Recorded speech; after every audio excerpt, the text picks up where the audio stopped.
राज्याचे कृषी मंत्री तथा वाशिमचे पालकमंत्री दत्तात्रय भरणे आपल्यासोबत आहेत. वाशिम जिल्ह्यामध्ये अनेक जे विकास कामं आहेत ती रखडलेली आहेत. त्यांनी आज काही घोषणा केलेली आहे. विकास कामांच्या संदर्भात जो काही निधी आहे ते पालकमंत्री या राज्य सरकारमार्फत देणार आहेत. आपण त्यांना विचारूया नेमकं जी काही विकास कामं रखडली ते कोणत्या कोणत्या विकास कामांसाठी आपला निधी वापरणार आहे. मला सांगा मामा. आज इथं मी वाशिमच्या जे इथं टेम्पल गार्डन आहे, आज इथं आम्ही आलेलो आहे. खरं तर जागा खूप सुंदर आहे.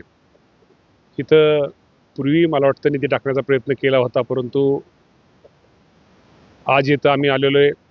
इथं या शहराचे नगराध्यक्ष, सगळे नगरसेवक, CO, कलेक्टर, SP, जिल्हा परिषद CO सगळेच अधिकारी इथं हजर आहेत. इथं आमची सगळ्यांची चर्चा झाली आणि चर्चा केल्यानंतर कुठंतरी ह्या जागेला कुठंतरी वाशिम जिल्ह्यामध्ये आल्यानंतर कुठंतरी आमचे एक चांगल्या प्रकारचं गार्डन इथं टेम्पल गार्डन असावं या उद्देशानं आज इथं या जागेसाठी आपल्या जिल्हा वार्षिक योजना आणि नाविन्यपूर्ण आपले जे शासनाचा निधी असा 3.5 कोटी रुपयाचा निधी आज इथं आम्ही मंजूर केलेला आहे. त्याचप्रमाणे 3.5 कोटी रुपयेमध्ये इथं भागणार नाही. अजूनही त्यांनी मागणी इथले आमचे नगराध्यक्ष नगरसेवकांनी केली की हे कुठंतरी एक चांगली एक टेम्पल एक गार्डन या शहरासाठी व्हावी आणि नगराध्यक्षांनी त्यांच्या सहकार्याने जी मागणी केल्यानंतर ताबडतोब त्यालाही आपण पुढच्या मार्चनंतर ते तिथं पण 2 कोटी रुपये देतोय. साधारणतः 5.5 कोटी रुपये या ठिकाणी आपण खर्च करण्याचा प्रयत्न करतोय. त्याप्रमाणे इथले असणारे रस्ते नाविन्यपूर्ण कामं, डॉक्टर बाबासाहेब आंबेडकर चौक ते शहर पोलीस स्टेशन दुभाजक नाविन्यपूर्ण कामं, त्याचप्रमाणे पाटणी चौक ते नाविन्यपूर्ण कामं, त्याचप्रमाणे छत्रपती शिवाजी महाराज स्मारक तेथे काम आणि बालाजी मंदिर जवळील छत्रपती शिवाजी महाराज चौक नाविन्यपूर्ण कामं. साधारणतः या कामाला सुद्धा आपण 2 कोटी रुपयाचा निधी देतोय आणि जेणेकरून राज्य शासनाच्या माध्यमातून काय निधी कसा आणता येईल, केंद्र सरकारच्या माध्यमातून या शहरासाठी निधी वाशिम शहरासाठी कसा आणता येईल हा प्रयत्न यामधनं आमचा आहे. निश्चित प्रकारे हा उद्देश एकच आहे की वाशिम शहर वाशिम शहराची जी ओळख आहे ती ओळख थोडी आपण पुसण्यासाठी हे वाशिम शहरामध्ये बदलण्यासाठी वाशिम शहरामध्ये इथल्या नागरिकांना जे काय सेवा सुविधा देण्यासाठी आमच्या सगळ्यांचा प्रयत्न चालू आहे. आता नवीनच सगळे नगराध्यक्ष नवीनच सगळी टीम इथं काम करते आणि निश्चित प्रकारे या नवीन टीमकडून इथल्या जनतेच्या ते नगरसेवक म्हणून नगराध्यक्ष त्यांच्या अपेक्षा असणं साहजिक आहे आणि त्यासाठी जे काही शासनाच्या वतीनं त्यांना सहकार्य करणं गरजेचं आहे, सहकार्य लागेल तो देण्याचा प्रयत्न एक राज्याचा या जिल्ह्याचा पालकमंत्री म्हणून मी करेल. मामा, आणखी वाशिम शहराला कायमस्वरूपी पाणी पुरवठा योजनेची गरज आहे.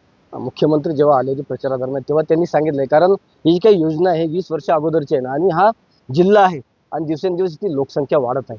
कायमस्वरूपी आणि नियमित पाणी पुरवठा नागरिकांना हवा आहे. नेहमीच अडचणी जातात.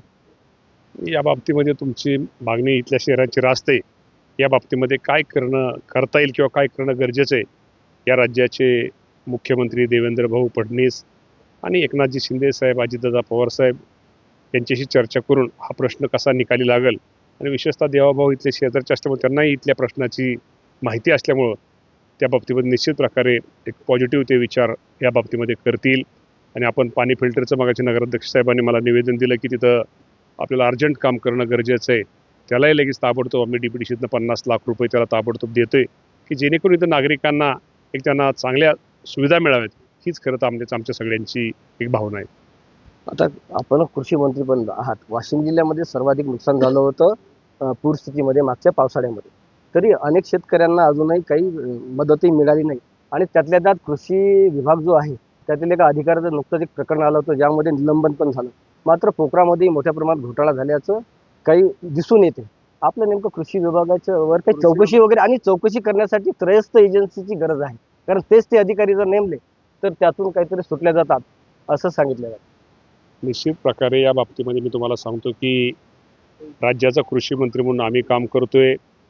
या राज्याचे मुख्यमंत्री, दोन्ही उपमुख्यमंत्री या सर्वांचं आम्हाला एक सूचना आहेत की जेणेकरून आपल्या कृषी विभागाचा राज्य सरकारच्या योजना असतील, केंद्र सरकारच्या योजना असतील, या योजनेचा लाभ हा सर्वसामान्य शेतकऱ्याला मिळाला पाहिजे. त्यामुळे शेतकऱ्यांची काळजी, शेतकऱ्यांची गरज बघून आपली योजना नुसती कागदावरती घेऊन फिरल्या पाहिजे. योजना ती शेतकऱ्यांच्या हिताची असणं गरजेचं आहे. शेतकऱ्यांना त्याचा उपयोग झाला पाहिजे ही त्या सगळ्याची भूमिका असल्यामुळं तुम्हा सर्वांना माहिती आहे की यांत्रिकीकरणाच्या बाबतीमध्ये या राज्यामध्ये कधी यापूर्वी एवढं अनुदान दिलं नव्हतं. तर ह्या वर्षी आम्ही यांत्रिकीकरणाच्या माध्यमातून अनुदान देतोय आणि आपण म्हटलं त्याप्रमाणे खरं तर नुकसान हे खूप मोठं होतं आणि नुकसानाच्या काळामध्ये सुद्धा या राज्य सरकारने, या राज्याचे मुख्यमंत्री देवेंद्र फडणवीस साहेब यांनी जी घोषणा केली होती, जे शेतकऱ्यांना जे पॅकेज जाहीर केलं होतं, जास्तीत जास्त आपण या बाबतीमध्ये त्या सर्वांना ती मदत दिलेली आहे, सहकार्य केलेलं आहे. आणि आपण म्हटलं त्याप्रमाणे जर कोणाचं नाव राहिलं असेल, काय त्या बाबतीमध्ये काय अडचण आहे, तपासून घेऊन निश्चित प्रकारे त्यांना पण मदत करण्याचा प्रयत्न आम्ही सगळेजण निश्चित प्रकारे करू. आणि आपल्या सगळ्यांना माहिती आहे की शेतकरी हा अडचणीत आहे. शेतकऱ्याला कधी अतिवृष्टी जादा होते, कधी दुष्काळ पडतोय, कधी गारपीट होते. त्यामुळे शेतकरी अडचणीत याबद्दल तुम्ही म्हणता ते त्याबद्दल कुणाच दुमत असायचे कारण नाही. आणि या अडचणीत आलेल्या शेतकऱ्याला एक मदत करणं हे राज्य सरकारचं आमचं कर्तव्य असल्यामुळं आपल्या सगळ्यांना माहिती आहे की राज्याच्या मुख्यमंत्र्यांनी या बाबतीमध्ये घोषणा केलेली आहे. साधारणतः आज जानेवारी महिना संपत आलेला आहे. साधारणतः एप्रिल महिन्याच्या पहिल्या आठवड्यामध्ये परदेशी साहेब यांच्या अध्यक्षतेखाली एक राज्याच्या शेतकऱ्यांसाठी कर्जमाफीसाठी कमिटी केलेली आहे आणि या कमिटीचा साधारणतः अहवाल आम्ही एप्रिल महिन्याच्या पहिल्या आठवड्यात घेतो. त्यामध्ये काय मदत शेतकऱ्यांना केली पाहिजे, काय शेतकऱ्यांना सहकार्य केलं पाहिजे की जेणेकरून शेतकऱ्याला च्या डोक्याला बोजा कमी होईल, यासाठी ती कमिटी साधारणतः एप्रिल महिन्याच्या पहिल्या आठवड्यामध्ये आम्हाला अहवाल देईल. आणि अहवाल दिल्यानंतर मंत्रिमंडळामध्ये त्याच्यावरती एक चर्चा होऊन की शेतकऱ्यांच्या हिताच्या दृष्टिकोनातून साधारणतः 30 जूनपूर्वी, आपल्याला माहिती आहे की सोसायटीचं वर्षाखेर 30 जूनपूर्वी या शेतकऱ्यांना आमची कर्जमाफी दिली जाईल. हे होते राज्याचे कृषी मंत्री तथा पालकमंत्री वाशिमचे दत्तात्रय भरणे यांनी सांगितलंय की कृषी विभागामध्ये ज्या काही योजना आहेत त्या तर शेतकऱ्यांना देऊ, मात्र वाशिमचा जो काही विकास रखडलेला आहे त्यासाठी या राज्य सरकारमार्फत मोठा निधी उपलब्ध करून देऊ. किशोर गोमाशे, न्यूज 18 मराठी, वाशिम.